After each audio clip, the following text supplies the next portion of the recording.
Rain hammers the It's gonna be asphalt. okay, son. Columbus, Ohio. Midnight turns to morning. The parking lot of Riverside Elementary School gleams black under sodium lights. Water pools around 103 You Harley-Davidson know, it's okay to motorcycles, feel that way. arranged in perfect I'm here to formation listen like a whenever steel you're ready to battalion talk. awaiting orders. In the center of this circle stands a boy, 10 years old, barely 60 pounds, gray hoodie plastered to his skeletal frame, shivering, not from the cold. A man kneels before him. Listen Big, closely, kid. weathered, This is gray serious, beard and there's streaked no with going rain. back now. Leather vest bearing patches that tell stories of deserts and highways and brotherhood. His hands, scarred and massive, rest gently on the boy's trembling shoulders. "Son," the man says, voice like gravel and compassion ground together. "You're safe now. They'll never touch you again." The boy looks up, blue eyes too old for his face, eyes that have learned to see without being seen, eyes that stopped expecting rescue 7 months ago. "I promise you, Lucas, on everything I am, you're not invisible anymore." Behind them, 102 men stand in the rain, silent, witnesses, angels in leather armor. The boy named Lucas Bennett opens his mouth, and for the first time in 214 days, he allows himself to believe. Pause. Freeze this moment, because before we understand how a 10-year-old child and 103 bikers came to stand together in a school parking lot at midnight, before we comprehend what drove ordinary men to extraordinary action, before we witness what happens when the invisible finally becomes seen, we need to go back 24 hours to the moment everything changed. Today, 47, Thursday, May 15th, 2025, 3:45 p.m. Room 214, 4th grade, Riverside Elementary. 23 children pack backpacks with the controlled chaos of impending freedom. Laughter, chatter, the electric energy of kids who know the weekend waits just beyond the final bell. 23 children. And one ghost. Lucas Bennett sits at his desk in the third row, back corner, the position he's claimed every day for 7 months. Maximum distance from the teacher's desk. Clear sight line to both doors. Back against the wall. Old habits from places children shouldn't learn them. He moves slowly, carefully, placing his single notebook into a backpack that's more holes than fabric. The notebook contains 17 pages of schoolwork, the rest torn out weeks ago to share with two younger girls who had none. His gray hoodie, the same gray hoodie he's worn for 47 consecutive school days, hangs loose on his frame. Too big, sleeves pulled down past his wrists, covering his hands even in the 78-degree classroom. Always the sleeves, Mrs. Marlowe Sullivan notices. 41 years old, 13 years teaching 4th grade, 5'6", auburn hair starting to silver at the temples, reading glasses on a beaded chain. The kind of teacher who remembers every student's name 5 years later, who brings extra granola bars and pretends she packed too much lunch. Who counts? On her desk sits a black composition notebook. Not the official grade book, her personal observation log. A habit developed after too many years of seeing too many things that made her stomach twist. She opens to the current page, adds a careful mark. Day 47, Lucas Bennett, gray hoodie, long sleeves despite heat, avoided eye contact during group work, fell asleep during silent reading. Third time this week, hands shaking when reaching for pencil. 47 days, 47 marks. 47 identical observations of a boy slowly disappearing while sitting in plain sight. The bell rings. 23 children surge toward freedom. Backpacks, shouts, see you Monday, plans for movies and sleepovers, and the ordinary magic of childhood. Lucas moves last, always last, waiting until the stampede passes. Until he can slip through the chaos unnoticed, unseen. "Lucas!" Mrs. Sullivan's voice cuts through the noise. Gentle, firm, the tone that stops children without scaring them. "Stay for a moment, please." The boy freezes, eyes dart to the door, calculating distance, escape routes. The mathematics of a child who's learned that adults asking you to stay rarely ends well. But Mrs. Sullivan isn't moving towards him. She's standing by her desk, backpack already on her shoulder, car keys in hand, not blocking the exit, just asking. "You're not in trouble," she adds. I just need to talk to you for a minute. Lucas nods, barely perceptible, moves to her desk with the careful steps of someone crossing a minefield. The last student leaves. The hallway noise fades. Room 214 becomes an island. Mrs. Sullivan pulls a chair next to hers, sits, brings herself to Lucas's eye level. An old trick, never tower over a frightened child. Lucas, she begins, choosing words like she's defusing a bomb. I've been your teacher for 8 months now, and I've noticed some things. The boy's jaw tightens. Hands disappear further into his sleeves. You're smart, really smart. Your essay on the water cycle last month, best in class. Your math scores are excellent. You pay attention, you follow rules, you help other students when they struggle. A pause, let the praise land. Let him know this isn't an attack. But Lucas, you've worn the same hoodie every single day since January. You fall asleep in class. You flinch when I walk past your desk. You hide food in your backpack. And your hands. She reaches out slowly, telegraphing every movement. Gives him time to pull away if he needs to. He doesn't. Her fingers touch the cuff of his sleeve. Your hands shake, sweetheart, like you're cold. But it's not cold in here.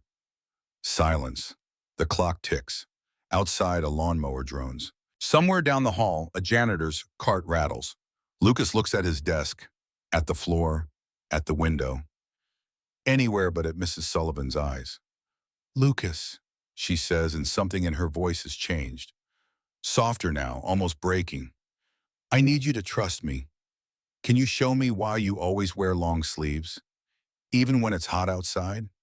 The boy's chest rises, falls, rises again, breathing like he's just run a marathon. His internal voice, the one that's kept him alive for 7 months, screams at him, don't show her, don't tell her. Adults don't believe kids. Adults believe other adults. Kate and Robert look perfect. You look like a problem. They'll say you're lying. They'll say you're trouble. And when you go back to it, it'll be worse, so much worse. But another voice, quieter, weaker. The voice that still remembers hope. She's counting. 47 days. She's paying attention. Nobody pays attention. Maybe. Lucas's hand trembles as it reaches for his left sleeve. Slowly. So slowly. He pulls the fabric up. 5 inches. 6. 7. And there. Bruises. Purple ones. Fresh. Maybe 2 days old. Yellow ones fading at the edges. A week old. Maybe more. Green ones at the strange in-between stage. Dark finger-shaped marks on pale skin. The unmistakable pattern of an adult hand gripping a child's arm hard enough to hurt. Hard enough to leave evidence. Multiple bruises, multiple stages of healing. Not an accident, a pattern. Mrs. Sullivan's professional mask, the one she's worn for 13 years, the one that stays calm through vomit and tears and parents yelling about grades, cracks. Her hand goes to her mouth. Oh, Lucas. The boy's eyes fill, not crying yet, holding it back with everything he has. Because crying is weakness. Crying makes it worse. Crying means you've lost. But his voice, when it comes, is barely a whisper. Mrs. Sullivan, please don't make me go back there. And there it is, the sentence that changes everything. The moment the invisible boy finally speaks. Mrs. Sullivan has been a teacher for 13 years. She's seen poverty, neglect, the grinding damage of parents who try but can't quite manage. She's seen kids come to school hungry, wearing the same clothes, carrying burdens no child should carry. But she's never seen this. She pulls her chair closer, keeps her voice steady even as her hands shake. Lucas, sweetheart, I need you to be honest with me. Who did this to you? The boy's jaw works, mouth opening, closing, words dying before they reach air. Finally, I fell. The automatic lie.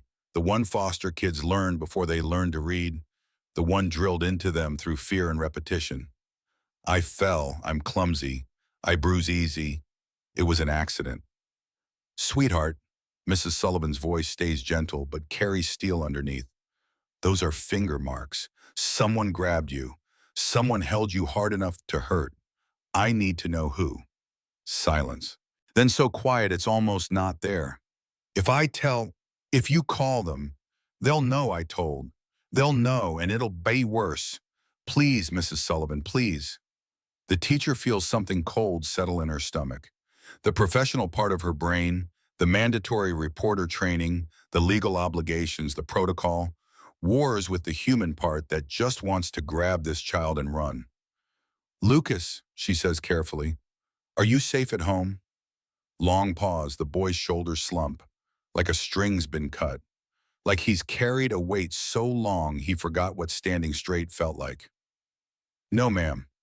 Are Scarlett and Ainsley safe? His foster sisters, 8 and 6 years old, two younger girls placed with the same family 3 months after Lucas arrived. The boy's face crumples. No, we're all scared. And that's when Mrs. Marlowe Sullivan makes the call that will bring 103 motorcycles to a school parking lot, but not the call everyone expects. She doesn't dial Child Protective Services. She doesn't call the police. She reaches for her cell phone and scrolls to a contact she hasn't used in months. A contact simply labeled Nathan. She presses call. It rings twice. Marlowe? A man's voice. Deep, rough around the edges. Surprised. Everything okay? Nathan, she says, and her voice is controlled, but he can hear what she's not saying. 20 years of teaching together, working literacy programs, volunteering. He knows her fear sounds. I'm at school. I need you here. Now. The voice sharpens, goes from casual to tactical in a heartbeat. What's wrong? You hurt? I'm fine, but I have a 10-year-old student who just showed me fingerprint bruises on his arms. He's a foster kid, been with his foster parents 7 months, Nathan. 7 months, he's malnourished, wearing the same clothes for 47 days straight, falls asleep in class from hunger and exhaustion. He sleeps locked in a basement with 2 other foster kids. She pauses, forces the next words out. The foster parents are collecting almost $10,000 a month and spending maybe $400 on all 3 children. Nathan Walsh, literacy volunteer, former high school teacher, and president of the Columbus chapter of Hell's Angels, takes a sharp breath. Jesus, where's the kid now? In my classroom. I'm not letting him go back to that house. But I need backup. His caseworker will call the foster parents. I need people who will actually protect him. I'm 15 minutes out. Nathan's voice shifts into command mode. And Marlowe, I'm calling Priest. This is Code Fallen Youth. Code what? You'll understand. How many kids in that house? 3. Lucas is 10, 2 girls, sisters, 8 and 6. All 3 need out. Then we pull all 3. Stay with that kid. Don't let him out of your sight. I'll be there in 12 minutes. He pauses. And Marlowe, you did the right thing calling me. The line goes dead. Mrs. Sullivan turns back to Lucas, who's been watching her with white, exhausted eyes that have seen too much. Lucas, she says, sitting back down. My friend Nathan is coming. He's going to help. So are a lot of his friends. Friends? The boy's voice is small, uncertain. Bikers, men who ride motorcycles. And I know that might sound scary. Lucas flinches. In foster care, bikers mean gangs. Gangs mean violence. Violence means run. Mrs. Sullivan sees it, puts her hand over his, gentle, careful, asking permission. Lucas, listen to me. These men protect children, especially children the system has failed. Do you understand? Will they believe me? The question breaks her heart into pieces. Everyone else believes Kate and Robert. The social worker, the principal, the whole church congregation that calls them angels. Why would bikers be different? Mrs. Sullivan kneels in front of Lucas's chair, looks directly into those 2 old eyes. Lucas, here's what I'm about to tell you, and it's important. So I need you to really listen. The boy nods.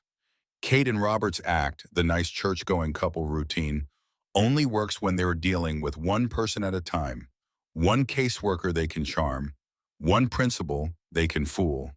But when you have 100 men who know what manipulation looks like, who won't be impressed by their Sunday best or their grocery receipts, who care more about truth than appearances, she pauses, lets it sink in. That act falls apart. Mrs. Sullivan pulls out her phone again, sends a quick text to the school nurse, then makes another call. Linda, it's Marlo Sullivan. I need you in room 214 now. Medical documentation. She hangs up, turns back to Lucas. Linda Hayes is our school nurse. She's going to take pictures of your bruises. Document everything. It's not going to hurt. But we need evidence, okay? Lucas nods slowly. And Lucas, was it? Sullivan's voice drops. From this moment forward, you're not going back to that house. Not tonight. Not ever. Do you understand me? Whatever happens next, you're safe. The boy stares at her, processing, testing the words for lies, for tricks, for the inevitable betrayal. But Mrs. Sullivan doesn't look away, doesn't soften her promise, doesn't add qualifiers or maybes. Just, you're safe. And for the first time in 214 days, Lucas Bennett allows himself to believe it. 12 minutes later, the sound begins, low at first, distant, like thunder rolling in from the horizon. Lucas's head lifts from where he's been sitting, Nurse Hayes taking careful photographs of bruises he no longer bothers to hide. What's that? He whispers. Mrs. Sullivan walks to the window, looks out over the parking lot. A smile, small, fierce, proud, crosses her face. That, Lucas, is hope on two wheels. The rumble grows, deeper, closer. Not one engine, many engines, synchronized, deliberated, the sound of control power approaching with purpose. Lucas slides from his chair, moves to the window on legs that shake from more than malnutrition. His jaw drops. One motorcycle enters the parking lot, then two, then 5, then 20, then the flood. Harley-Davidsons pour into Riverside Elementary like a steel river, chrome gleaming in the late afternoon sun. Riders in leather vests bearing patches, skulls and wings and chapter names. They pull into formation with military precision, each bike finding its place in an expanding circle. 40 bikes, 60, 80. Lucas counts. Can't help it. The same way Mrs. Sullivan counted 47 days. Numbers are concrete. Numbers are safe. 93, 97, 101, 103, 103 motorcycles, 103 riders. Every single one dismounting in synchronized silence, removing helmets, standing at attention. They're here, Lucas breathes. They're all here for me? Mrs. Sullivan puts her hand on his shoulder. Every single one of them. The boy stares, can't process it, can't understand it. 10 years old, barely 60 pounds.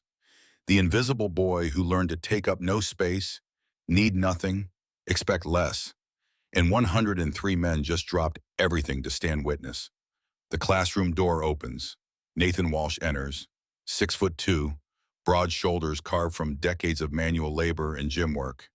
Dark hair shot through with gray. Leather vest over a black thermal, jeans worn white at the knees, boots that have walked miles Mrs. Sullivan doesn't ask about. But his eyes, brown, warm, intelligent, land on Lucas with immediate understanding. Hey, buddy, he says, voice gentle despite his size. He stays near the door, doesn't approach, doesn't crowd. I'm Nathan, Mrs. Sullivan's friend. You must be Lucas. The boy nods, can't find words. Behind Nathan, another man appears, older, bigger, gray beard streaked through with white. 60 years old, but moves like someone who forgot to slow down. Weathered face marked by decades of sun and decisions. Leather vest bearing a president patch. Eyes blue as Arctic ice and just as capable of cutting. But when those eyes land on Lucas, something in them softens. Marcus Priest Dalton has seen war, buried friends, lost what mattered most. And he recognizes the particular damage that comes from being small and helpless in the wrong hands. He steps into the room slowly, telegraphing movement, lets Lucas see him coming, then kneels, brings himself down to the boy's eye level.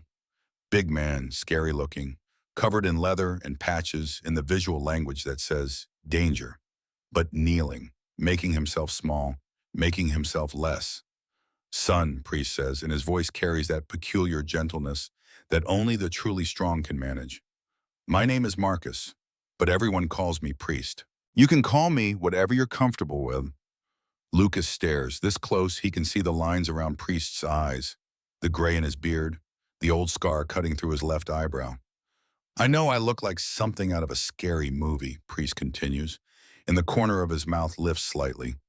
My wife used to say God made me this big, so kids would know they're safe when I show up. You think that's true? Lucas nods, slowly, not sure yet, but wanting to believe. Priest's expression grows serious. Lucas, I'm going to ask you some hard questions. You don't have to answer if you don't want to, but I need you to know, nothing you tell me will get you in trouble. Nothing you say will make me think less of you. And everything you share stays between us unless you say otherwise. Understand? Another nod. How old are you? 10. The word barely audible. 10. Priest leans back slightly. You know what I was doing when I was 10? Lucas shakes his head. I was memorizing Bible verses at military chapel while my dad served overseas. Wanted to be a chaplain like him when I grew up. He pauses. And I did that. Served 8 years as Army chaplain before I became, well, this. He gestures at his vest, the patches, the life he chose after. Point is, even at 10, I knew what right and wrong looked like. So I'm betting you do too, and I'm betting you've been trying to do the right thing. Protect your foster sisters. Keep your head down. Survive for 7 months now. That about accurate? Tears stream down Lucas's face. He nods. Can't speak, but nods. Priest's voice stays gentle, firm. You did everything right, son. You stayed alive. You kept those girls as safe as you could.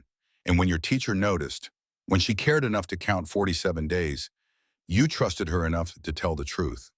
That took more courage than most grown men have.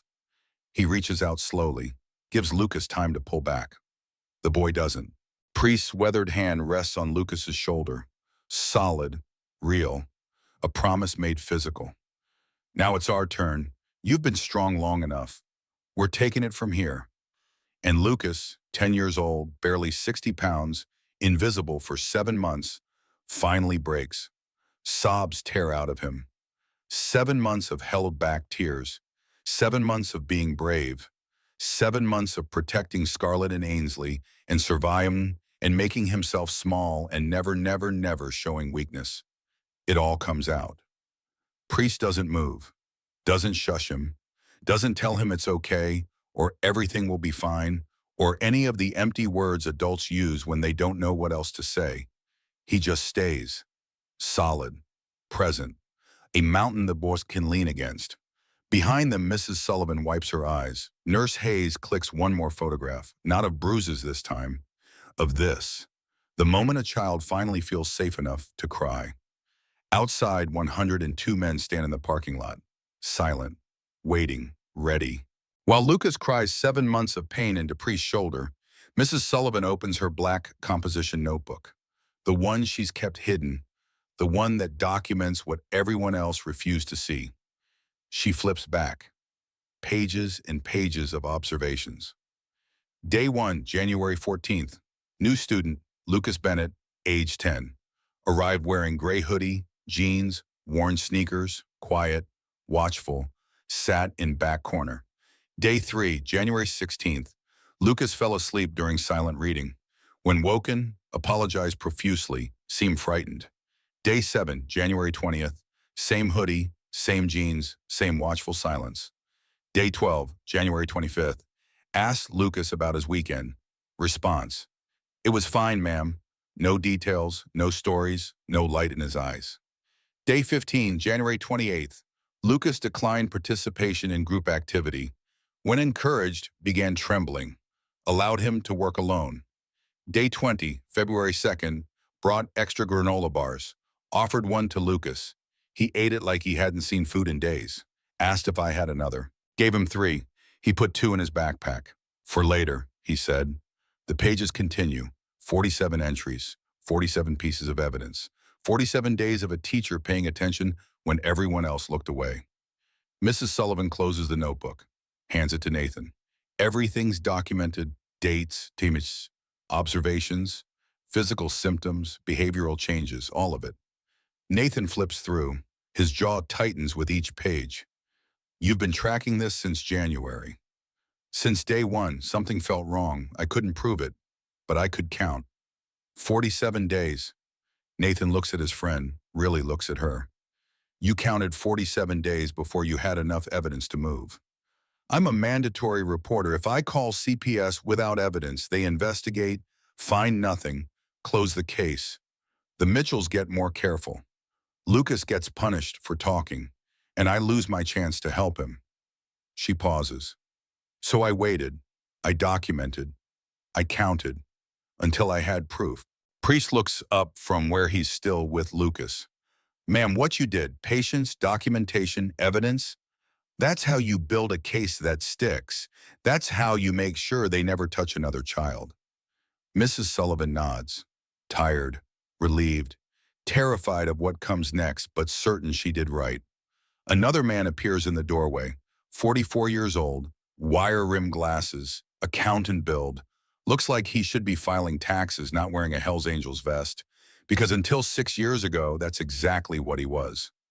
Vincent Sterling, Priest introduces, road name Wire, 22 years with the IRS, hunting financial fraud.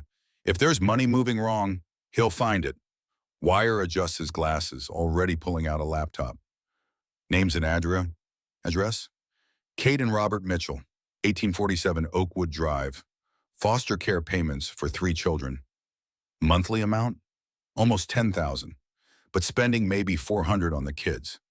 Wire's fingers fly across keys. Give me 2 hours. I'll have their complete financial picture going back 5 years.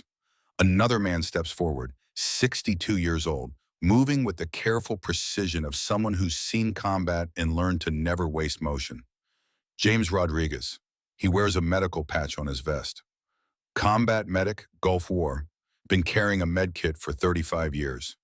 He looks at Lucas with professional assessment, takes in the too thin frame, the bruised arms, the exhaustion. Son, when's the last time you saw a doctor? Lucas thinks. September, school health check. 8 months ago, and you're thin, bruised, exhausted. Your foster parents take you to doctors? No, sir. Kate says doctors are expensive, and kids don't need them unless they're dying. Bones' jaw tightens. Medical neglect on top of physical abuse. When we get these kids out, I'm doing full assessments. Document everything. A younger man fills the doorway. Late 40s, tall, lean, scholarly looking, despite the leather. Tobias Hayes, former high school teacher. Taught with Nathan before budget cuts. Still volunteer together. He holds up 3 backpacks. Got emergency kits for the kids. Change of clothes, snacks, water, comfort items. Mrs. Sullivan's eyes fill. You came prepared. Code Fallen Youth means we're ready for child rescue operations, ma'am. Tobias kneels by Lucas, keeps his voice soft. Hey, buddy, you hungry? Lucas nods, eyes fixed on the backpack. Tobias unzips it, pulls out apple slices in a baggie, cheese crackers, juice box. Start with this, small amounts if you haven't been eating regular. Lucas takes the food with shaking hands, opens the crackers like they're treasure, eats slowly, carefully, like someone might take them away. Every adult in that room watches a 10-year-old boy eat cheese crackers like it's the first meal he's had in days, because it probably is. Priest's phone buzzes. He checks it, shows the screen to Mrs. Sullivan. Group text, growing by the second. Cleveland chapter 27 brothers en route. ETA 45 minutes. Cincinnati, 23 brothers mobilize. Dayton, 19 coming in. Word spreading, Priest says quietly. Code Fallen Youth means every brother within reach drops everything. By tonight, we'll have over 150 from 4 cities. He turns back to Lucas, who's finished the crackers and is looking at the apple slices with desperate hunger. Lucas, Priest says gently, eat as much as you want. There's more. There's always more. The boy picks up an apple slice, then another, then the juice box. Between bites, he whispers, Why are you all here? For me? Priest pulls a chair over, sits down carefully, gives Lucas space but stays close enough to be real. 27 years ago, I had a daughter, Katie, 8 years old, smart, funny, brave. Lucas stops chewing, listening. Katie went into foster care after my wife died. I was deployed, couldn't take care of her. The system placed her with a family that looked perfect on paper. Priest's voice stays steady, but something in his eyes goes distant. By the time anyone realized they were hurting her, it was too late. Katie died in that house. The investigation found insufficient evidence for charges. He pauses, lets Lucas absorb it. I spent 10 years asking myself how I failed her. Then 6 years ago, I started Code Fallen Youth. When a child's in danger, when the system's failing, we respond. Every brother drops everything because Katie never got rescued. But you will. Scarlett will. Ainsley will. Priest's voice firms. So that's why we're here, son. 103 men who refuse to let another child suffer what Katie did. Lucas stares at this big, scary-looking man who just shared his deepest pain with a stranger. A 10-year-old stranger who suddenly doesn't feel so invisible anymore. I'm sorry about Katie. Me too. But if her story saves you and those girls, then maybe she didn't die for nothing. Outside, the sun angles lower. Golden light slants across the parking lot where 103 motorcycles stand sentinel. Inside room 214, a 10-year-old boy finishes his apple slices and for the first time in 47 days, allows himself to hope. 4:30 in the afternoon, principal's office.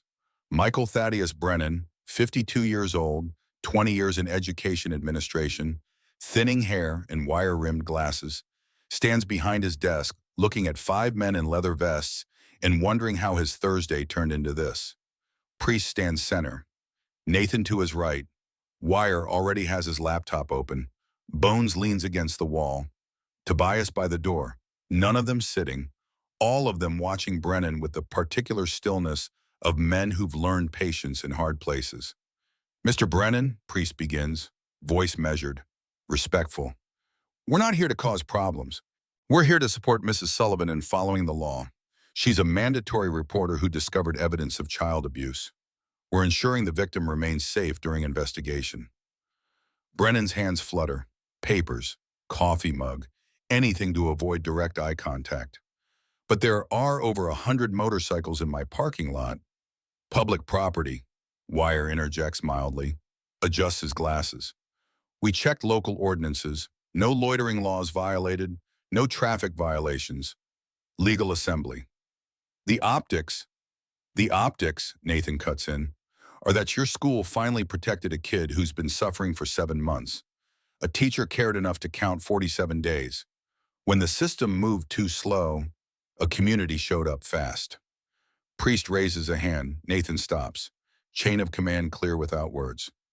Principal Brennan, you've got a choice. You can be the administrator who worried about parking lot appearances while a child went back to his abusers. Or you can be the principal who backed his teacher when she did the right thing. Pause. Let it land.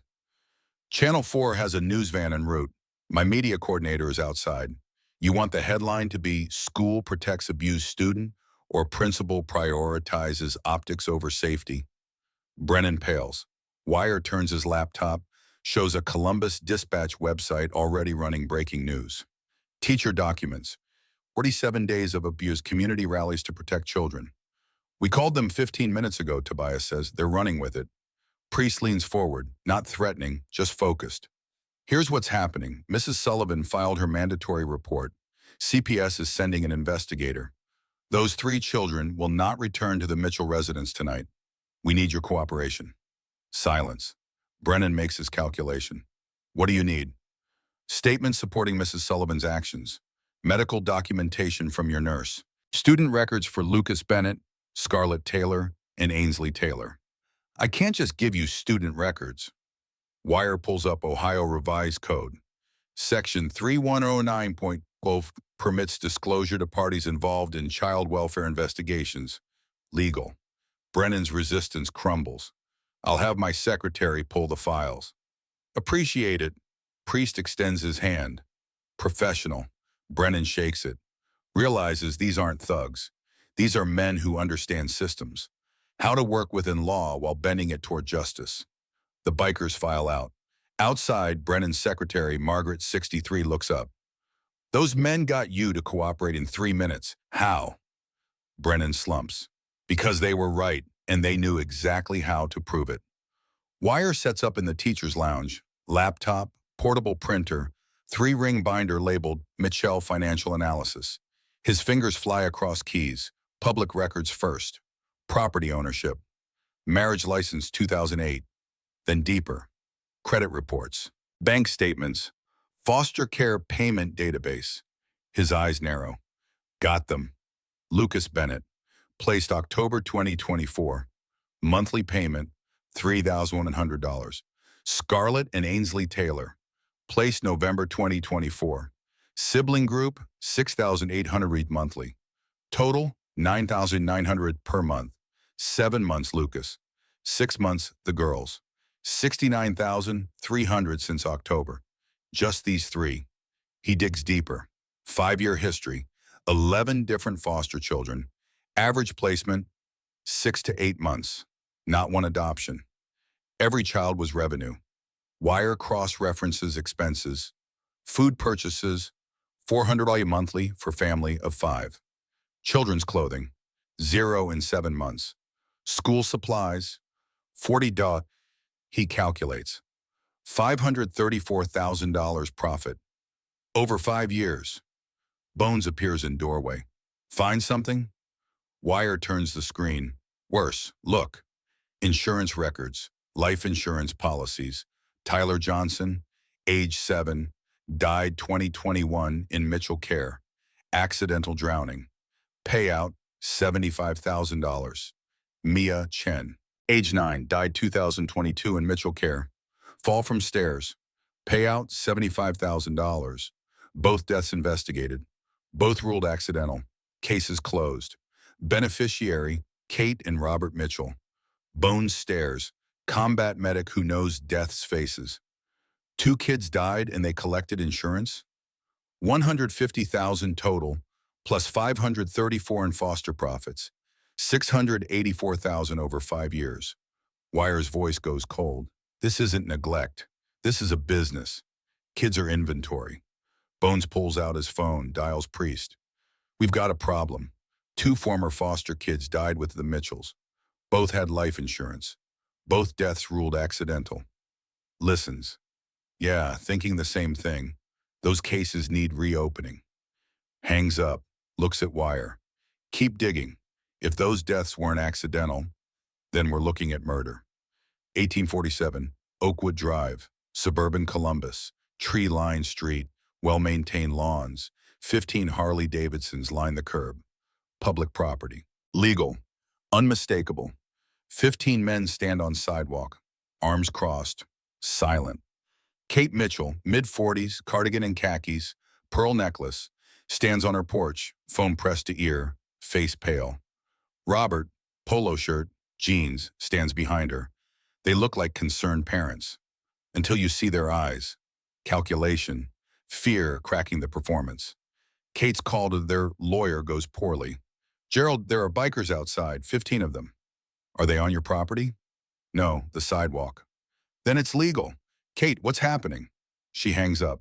One biker, Nathan, 6'2", dark beard, calls out, Mrs. Mitchell, Mr. Mitchell, where are Lucas Bennett, Scarlett Taylor, and Ainsley Taylor?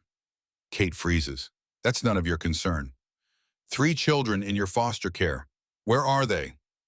Robert steps forward, aggressive. Get off our property. We're not on your property. Public sidewalk. I'm calling the police. Please do.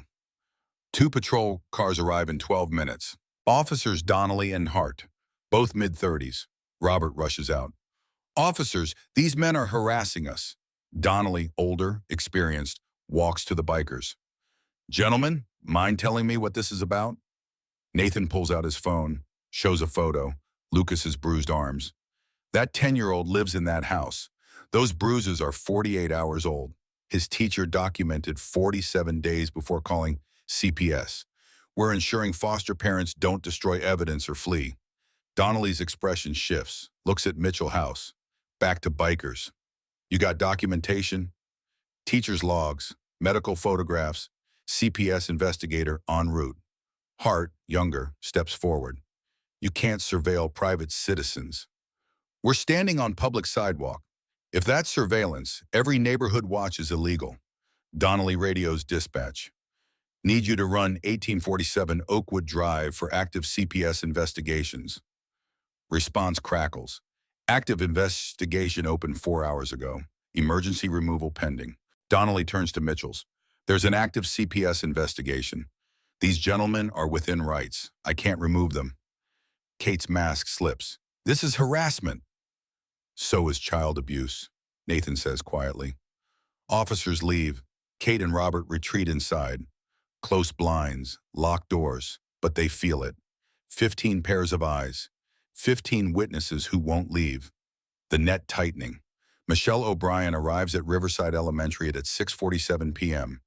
38, 12 years with Cuyahoga County Children's Services. Red hair pulled back, exhausted eyes. She walks in expecting hysteria, finds 103 motorcycles, a teacher with documentation, medical evidence, 5 men in vests who greet her professionally.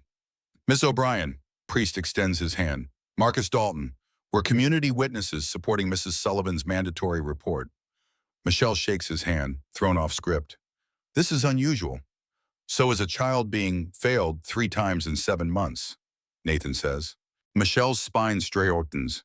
Excuse me? Wire hands her a printed timeline.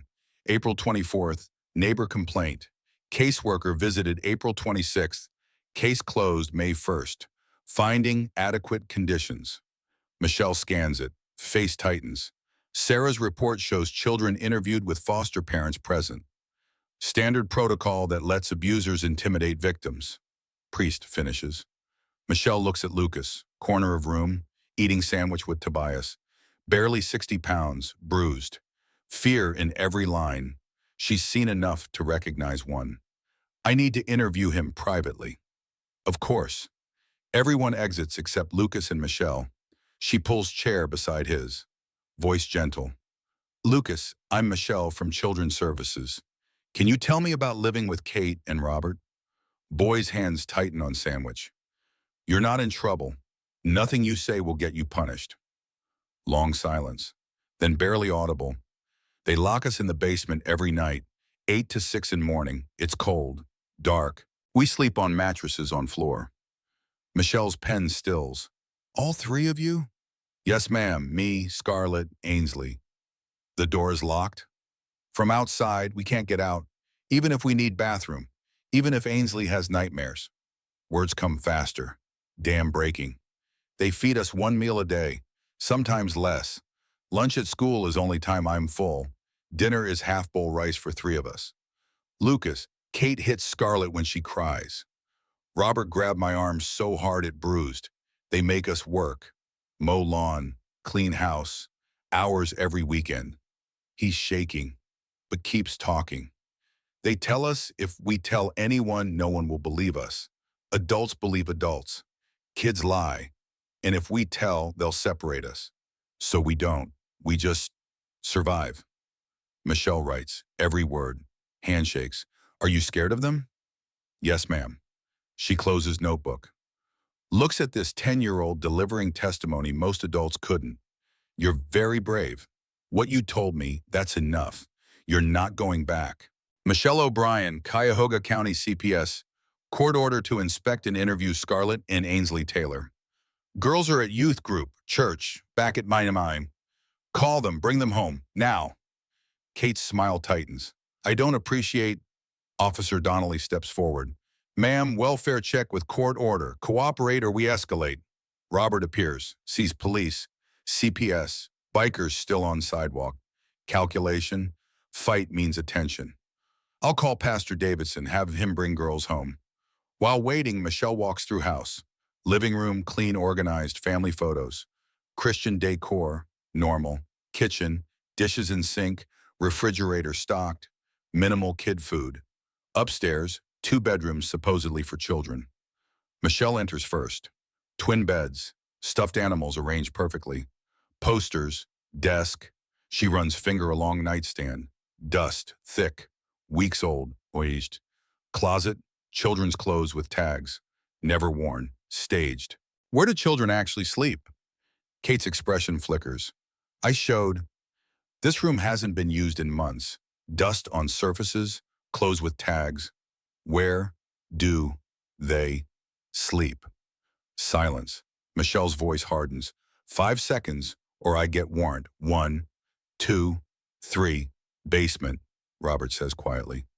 Michelle follows them down, Donnelly behind her, until he sees concrete floor, cinder block walls, no windows, 3 thin mattresses, worn blankets, utility toilet in corner, no privacy, one bare bulb, aperture 55 degrees.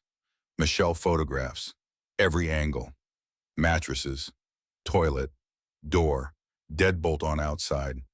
You lock them in. For safety, Kate tries, voice weak. They're active at night. This is unlawful imprisonment, child endangerment, abuse.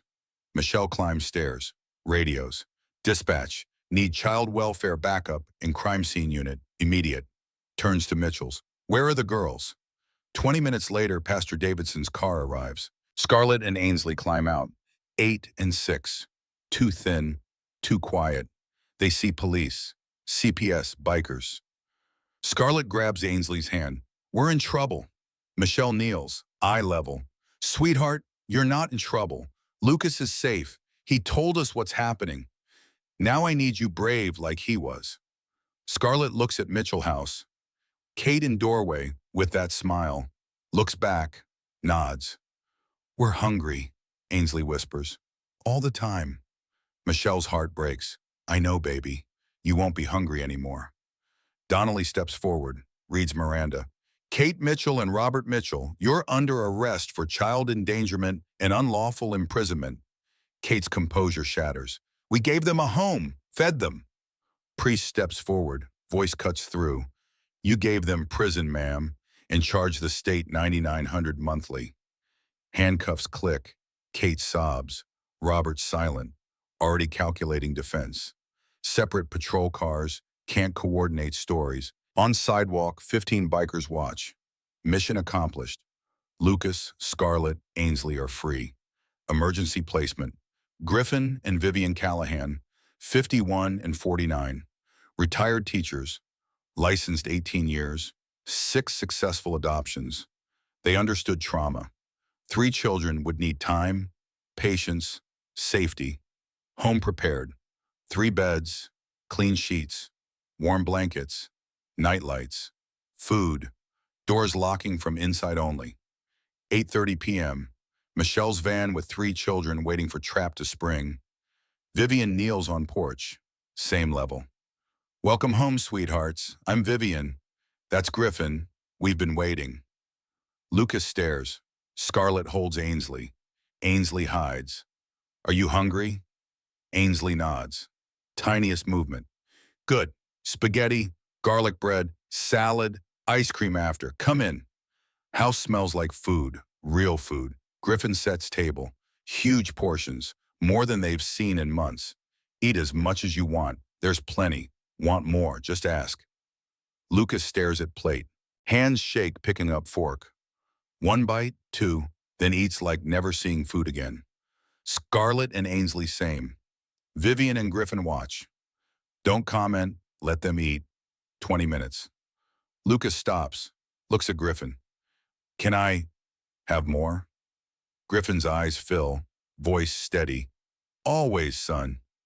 Lucas gets seconds, thirds, stops when stomach can't hold more. Thank you, he whispers. Never thank us for food, Lucas. There's always food here. Later, Vivian shows rooms. Lucas gets own. Scarlett and Ainsley share by request. Too scared to separate. Doors don't lock from outside. You can leave any time. Bathroom there. Kitchen downstairs if hungry at night. You're not prisoners. You're safe. Ainsley whispers to Scarlett. Scarlett translates. She wants to know if it's real. Vivian kneels, takes Ainsley's hand. It's real, baby. This is home now. Long as you need. Girls climb into one bed. Lucas stands in doorway. Will you check on us? During night? Every hour, Vivian promises. Doors open, hall lights on. You need anything? Call. We'll hear. Lucas nods, goes to bed, lies on real mattress first time in 7 months. Doesn't sleep, can't, too used to concrete, cold, fear, but he's safe. Enough for tonight. 3 weeks later, Lucas sits in Callahan kitchen eating breakfast. Real breakfast.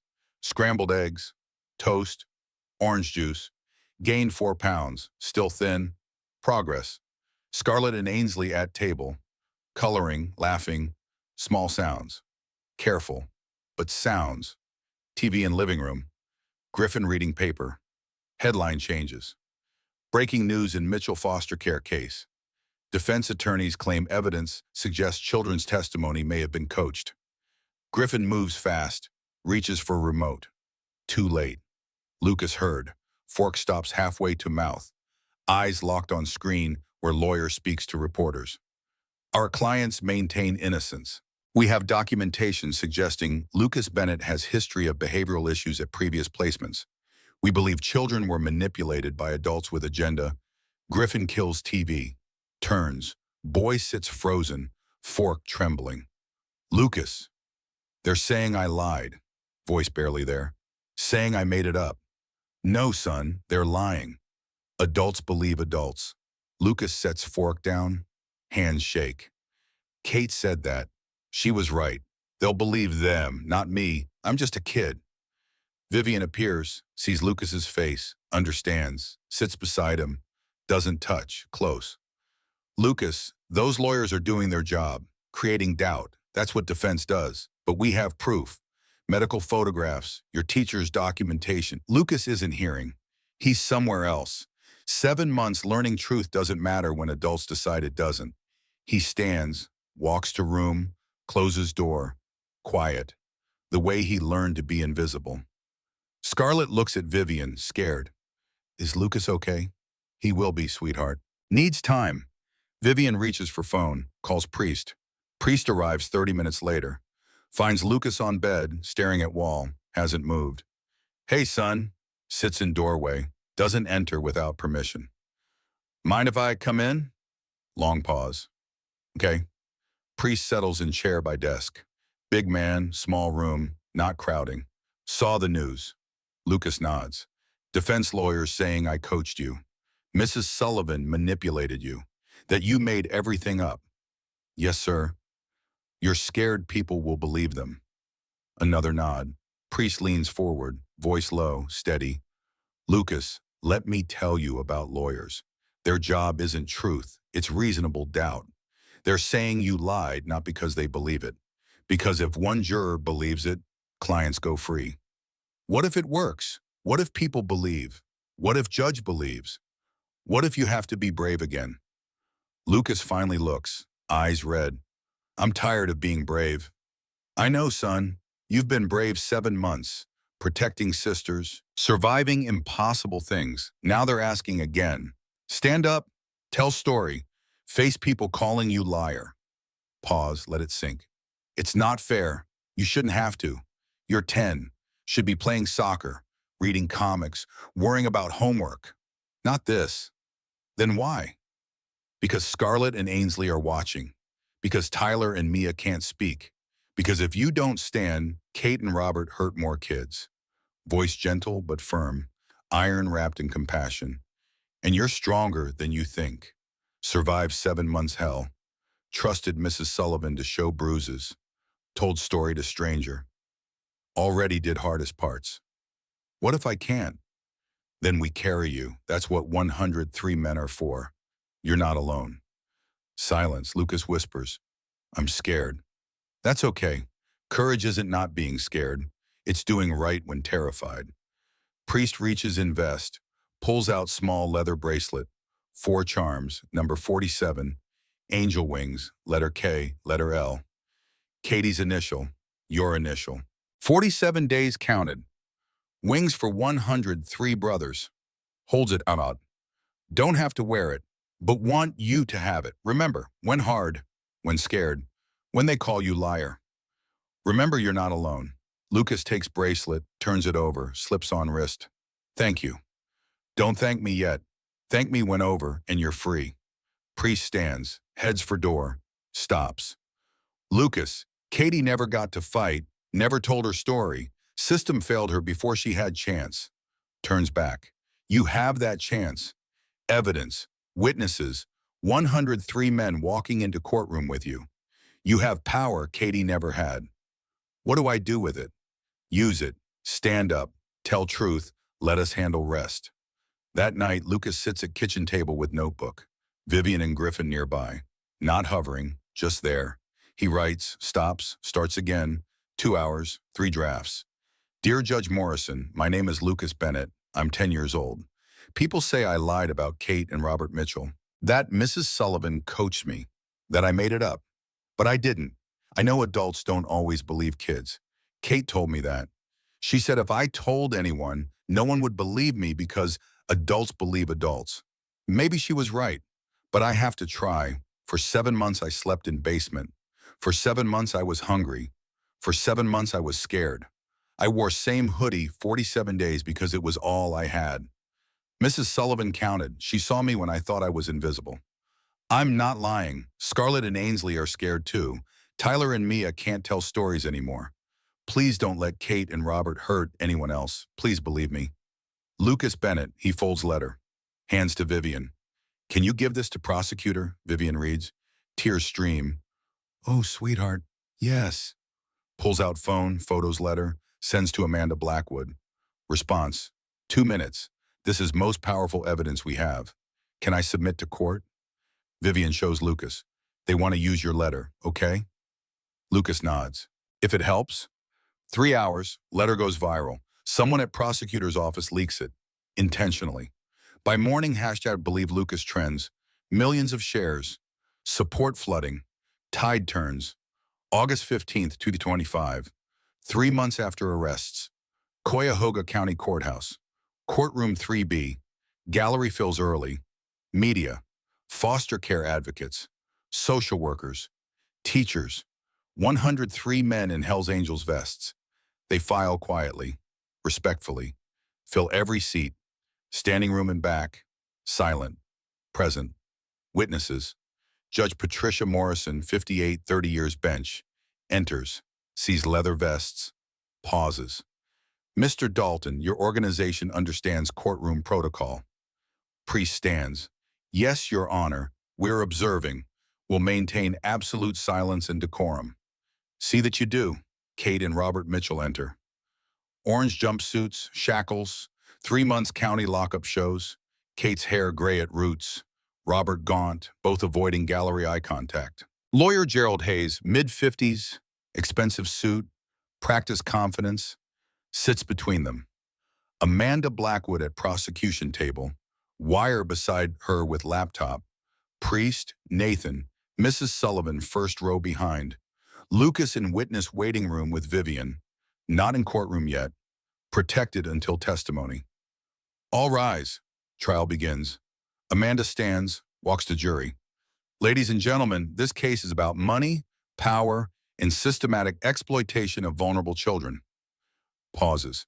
Kate and Robert Mitchell fostered 11 children over 5 years, received over $684,000 in state payments and insurance payouts, spent approximately $31,000 on children.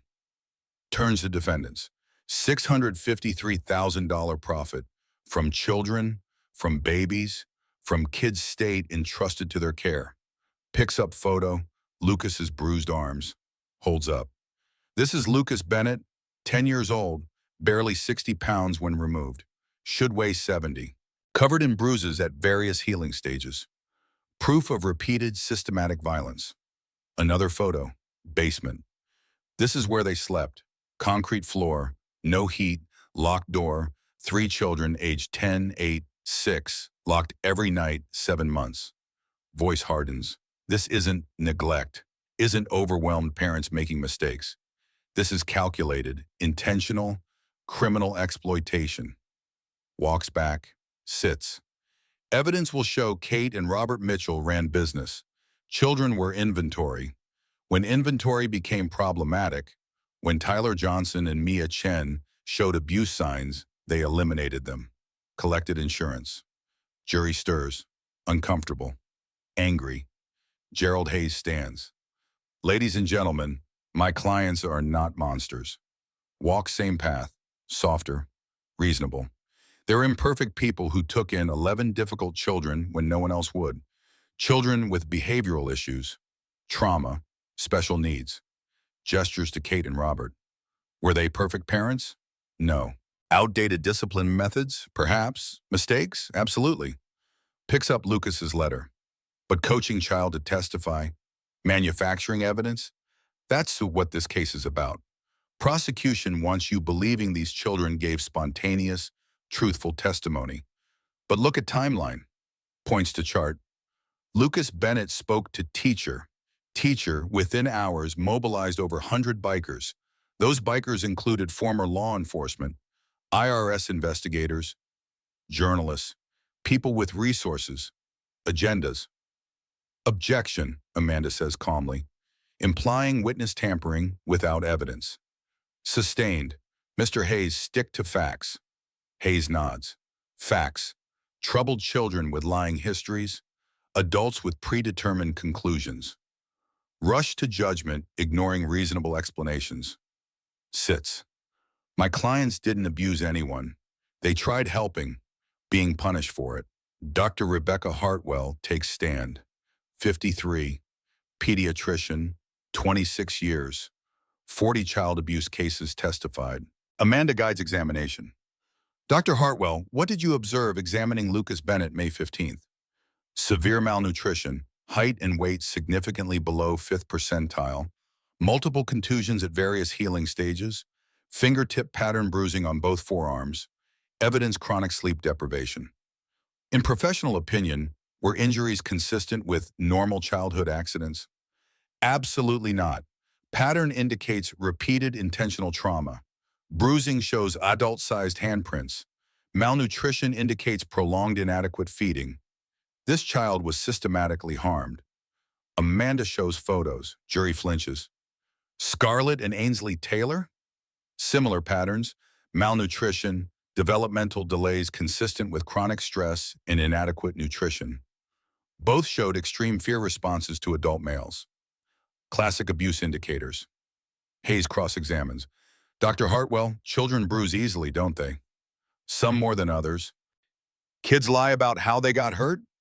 Sometimes, but medical evidence doesn't lie. These injuries show clear pattern. You examined Lucas after hours with 100 bikers, after removal from home, after teacher documented suspicions weeks. Isn't it possible testimony was influenced? Bruises existed before any testimony. Medical evidence predates potential influence. Hayes backs off. Bones testifies next. Combat medic credentials, trauma assessment years. In war zones, saw malnutrition daily. Lucas Bennett showed same signs. Brittle nails, hair loss, muscle wasting. This wasn't picky eater. This was starvation. Jury takes notes. Grim faces. Wire testifies finances. Money trail. $9,900 monthly for 3 children. $400 spent on food. 0 clothing. Minimal medical. Rest. Offshore accounts. Investments. Personal luxury purchases. Shows credit card statements. Kate shopping. Robert golf membership. Myrtle Beach vacation. While 3 children slept on concrete, Mitchell's vacationed. Evidence stacks hour by hour. By day 3, defense scrambling. Courtroom silent when Lucas walks in. Gained weight, 8 pounds, 3 months. Still small but healthier. Hair cut, clean clothes fitting. Wears leather bracelet priest gave. 47. KL wings. Judge speaks gently. Lucas, understand you're here to tell truth? Yes, Your Honor. Promise to tell only what really happened? Yes, Your Honor. Good. Have seat. Lucas climbs a witness chair. Feet don't touch floor. Small boy. Big chair. Huge room. Amanda approaches slowly. Hi, Lucas. How are you? Nervous. Honest. Jury smiles slightly. He's real. That's okay. Being nervous is normal. Just need you telling truth, okay? Like you told Mrs. Sullivan.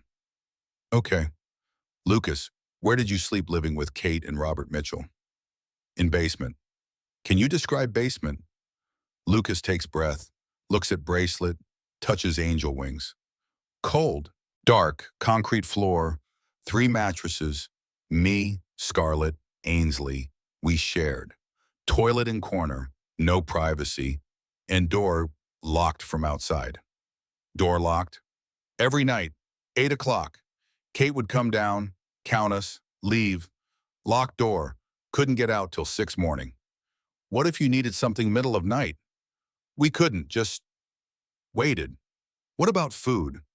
Breakfast was 1 piece bread, sometimes. Lunch at school, only real meal. Dinner was half-bowl rice for all 3. Were you hungry? Voice cracks. All the time. Did you tell anyone? No. Why not? Because Kate said if we told, no one would believe. Adults believe adults, and if I told, they'd separate us. Send Scarlett and Ainsley somewhere else. I couldn't let that happen. Amanda shows photo of bruised arms. Lucas, how did you get these? Robert grabbed me. When I broke glass, grabbed my arm, twisted till it hurt.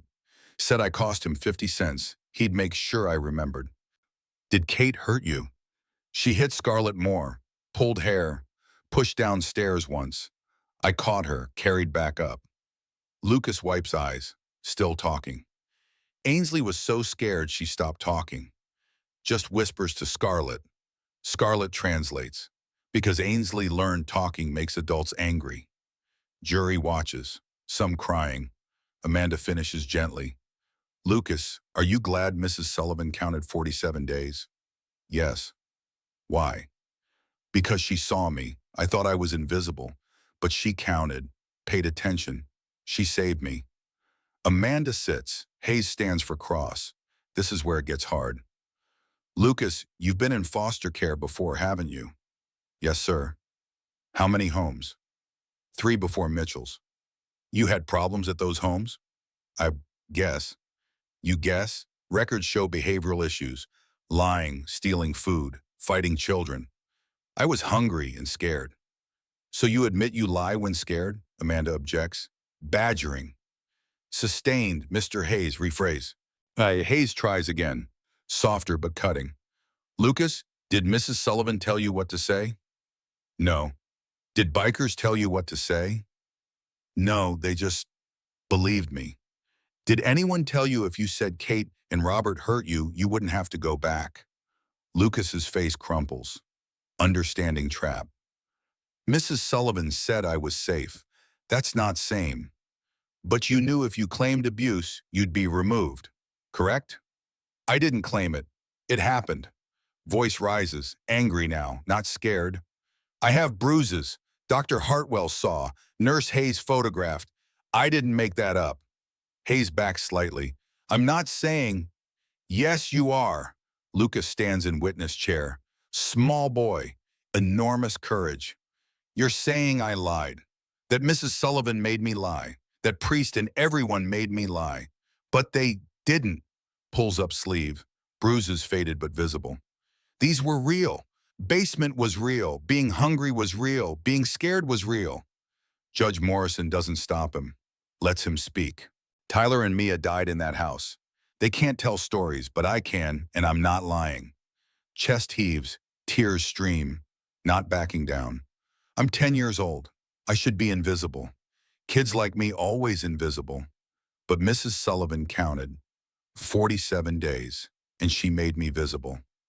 Looks directly at jury. I'm not lying, and I won't let you make me invisible again. Courtroom dead silent. Hayes has no more questions. Lucas steps down. Vivian meets him. Holds while he cries. In gallery 103 men stand. Silent salute. Witness acknowledged. Truth spoken. Jury deliberates 2 hours 17 minutes. When return, foreman stands. Count 1, child endangerment. Lucas Bennett, guilty. Count 2, child endangerment. Scarlett Taylor, guilty. Count 3, child endangerment. Ainsley Taylor, guilty. Count 4, unlawful imprisonment. Guilty. Count 5, fraud. Guilty. Count 6, embezzlement. Guilty. Count 7, felony murder. Tyler Johnson, guilty. Count 8, felony murder. Mia Chen, guilty. Kate collapses, sobbing. Robert stone-faced. Hayes slumps, lost. In gallery, quiet celebration. Tears, embraces. Lucas sits with Vivian, numb. We won? You won, sweetheart. Stood up, told truth. They believed you. They believed me. Repeats it like can't quite accept. Outside courthouse steps, 103 motorcycles idle, waiting for their brother. 2 weeks later, Judge Morrison reads prepared remarks. Kate Mitchell, Robert Mitchell, in 30 years on this bench, never encountered such calculated cruelty masked as charity. Looks at them, no mercy. You exploited system designed protecting vulnerable children, profited from their pain. When 2 children died in your care, you collected insurance, moved on to new victims. Kate tries speaking. Your Honor, you loved money, loved appearance of goodness, but never loved those children. Voice hardens. Kate Mitchell, 18 years state prison. No parole eligibility, 12 years. Robert Mitchell, 22 years state prison. No parole eligibility, 15 years. Full restitution, $684,000, divided among 11 victims. And I'm recommending Ohio legislature pass Lucas's law. Mandatory annual medical examinations, all foster children, independent of foster parent presence. Gavel down. Court adjourned. Kate screams. Robert led away silent. Outside, Lucas stands with priest. It's over? It's over, son. They can't hurt anyone else? Never again. Lucas exhales. 7 months tension releasing. Thank you. You did this, Lucas. Stood up, spoke, changed everything. Boy looks at 103 men surrounding him. We did this. Priest smiles. Yeah, we did. February 2026. Lucas, Scarlett, Ainsley stand in Judge Morrison's chambers. Different room, different purpose, different outcome. Griffin and Vivian Callahan beside them. Lucas Bennett, Scarlett Taylor, Ainsley Taylor. Judge Morrison reads from adoption decree. After thorough evaluation, I'm pleased to grant this adoption petition. She looks at 3 children. From this day forward, you are Lucas Callahan, Scarlett Callahan, Ainsley Callahan. You have family, you have home, you have future. Gavel down, gentler this time. Congratulations. Now Lucas Callahan looks at Griffin and Vivian. We're ushering yours? Vivian kneels, eye level. Sweetheart, you were always ours. Now it's just official. 3 children hug their parents. Real parents, forever parents. In gallery, priest, Nathan, Mrs. Sullivan, Bones, Wire, Tobias. Family isn't always blood. Sometimes it's chosen. Sometimes it's forged in fire. Sometimes it's 103 men who show up when nobody else will. May 15th, 2026. 1 year since Mrs. Sullivan kept Lucas after class. 1 year since Gray Hoodie exposed fraud scheme. 1 year since 103 motorcycles descended on Riverside Elementary. Columbus Hells Angels Clubhouse holds community event. Not party. Vigil. Remembrance. Promise. Families attend. Former foster children who found healing. Social workers who learned to look deeper. Teachers who learned to count. Lucas, Scarlett, Ainsley, now Callahans, stand with Griffin and Vivian. Priest stands at microphone. 103 brothers behind, community in front. We're here because 1 teacher counted to 47. We're here because 1 child was brave enough to show bruises. We're here because 103 men decided protecting children mattered more than anything else that day. Pauses. Katie, my daughter, died 28 years ago because nobody showed up for her. I couldn't save her. But because what we learned from losing her, we saved Lucas, Scarlett, Ainsley, and we'll keep saving kids as long as kids need saving. Crowd silent. This isn't biker story. This is community story. Mrs. Sullivan who counted, Wire who followed money, Bones who documented injuries, Nathan who mobilized, Lucas who survived and spoke. Looks at Lucas. This young man survived 7 months hell, turned it into hope for other kids. That's the story. That's what we remember. Lucas steps forward. He'd asked to speak. Mrs. Sullivan helped write it, but words are his. I'm 11 now, 6th grade, honor roll, chess club. I have friends, family.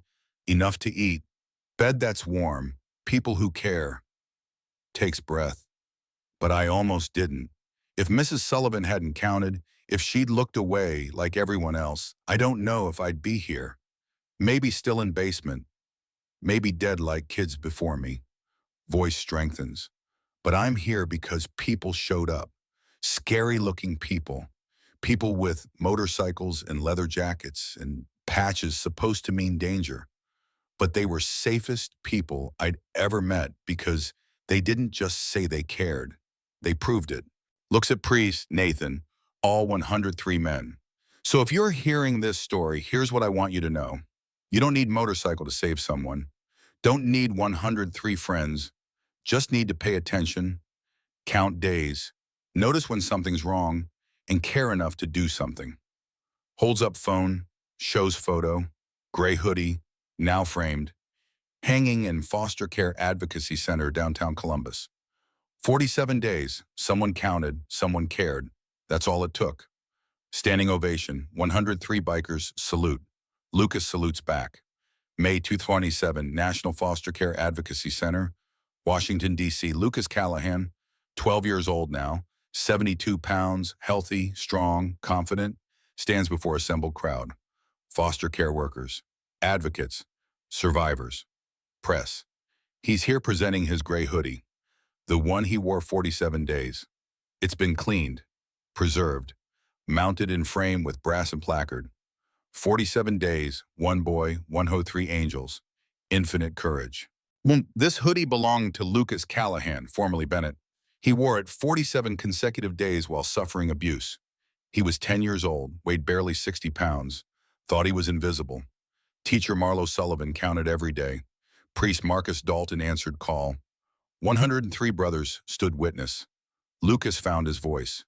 Count the days, see the children, stand up. Lucas addresses crowd. 2 years ago, I thought I was invisible. Wore this hoodie because it was all I had. Made myself small because small meant safe. Learned to need nothing because needing got you hurt. Pauses, touches frame. Mrs. Sullivan counted 47 days. Not because she had to, because she cared. When she called for help, 103 men showed up. Not because they knew me, because they knew what failure looked like. Voice strengthens. I'm not special. Just lucky. Lucky someone counted. Lucky someone cared. But there are thousands of kids like I was. Invisible. Hurting. Waiting for someone to see them. Looks at cameras. So I'm asking you, don't wait 47 days. Count to one. See child in front of you. Ask hard questions. And when they tell truth, believe them. Steps back. Behind him, Priest, Nathan, Mrs. Sullivan, Vivian, Griffin, his family. And at room's back, 103 men in leather vests. Still watching, still protecting, still counting. Because some promises never end. Some debts paid forward, not back. Some angels wear leather instead of wings. Lucas Callahan, survivor, advocate, visible, touches glass one more time, then turns to face his future. Free. 5 years after rescue. Lucas is 15, high school sophomore, straight A's, varsity soccer, youth advocacy director for Angels Watch. Scarlett, 13, thriving, wants to be social worker. Ainsley, 11, speaking again, full sentences, dreams, laughter, all three Callahans, all three loved, all three seen. Griffin and Vivian's home filled with noise, homework, arguments about chores, normal teenage chaos. The beautiful ordinary magic of childhood reclaimed. Mrs. Marlo Sullivan received Ohio Teacher of the Year 2026. Still teaches 4th grade. Still counts. Still carries black notebook. 23 more children, saved because she paid attention.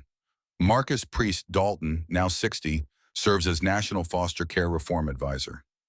Code Fallen Youth expanded to 103 chapters nationwide. 573 children protected. 0 lost on their watch. Nathan Walsh runs literacy programs in Columbus schools. Partners with CPS for teacher training. Vincent Wire Sterling teaches financial fraud detection to social workers nationwide. James Bones Rodriguez trains first responders in recognizing child malnutrition. Tobias Hayes developed curriculum, recognizing signs of child abuse for educators, used in teacher training programs across America. Kate Mitchell, year 5 of 18, Robert Mitchell, year 5 of 22, both in separate facilities. No contact, no performance, just time. Lucas's law passed in 37 states, mandatory annual medical exams for all foster children, independent evaluations, documentation, oversight, because one teacher counted to 47, because one boy found courage to speak, because 103 men refused to look away. Lucas, 15, stands in his room, homework spread on desk, soccer trophy on shelf, photos of Callahan family on walls, and on nightstand, in small frame, the leather bracelet, 47, KL wings. He picks it up, runs thumb over worn leather, thinks about Katie, girl he never met, girl whose death gave him life, thinks about Tyler and Mia, children whose silence became his voice, thinks about Mrs. Sullivan, counting days when everyone else looked away, thinks about Priest, carrying grief and turning it into purpose, thinks about 103 men who dropped everything for a stranger. His phone buzzes, text from Scarlett. Movie tonight, Ainsley wants to see new animated thing. Lucas smiles, types back, yeah, family night, let's do it. Family, real family, chosen family, family that shows up, that stays, that counts. He sets down the bracelet, returns to homework. Ordinary 15-year-old doing ordinary things. But he remembers. He'll always remember. 47 days invisible, one teacher counting, 103 angels answering, one boy finding his voice and changing everything.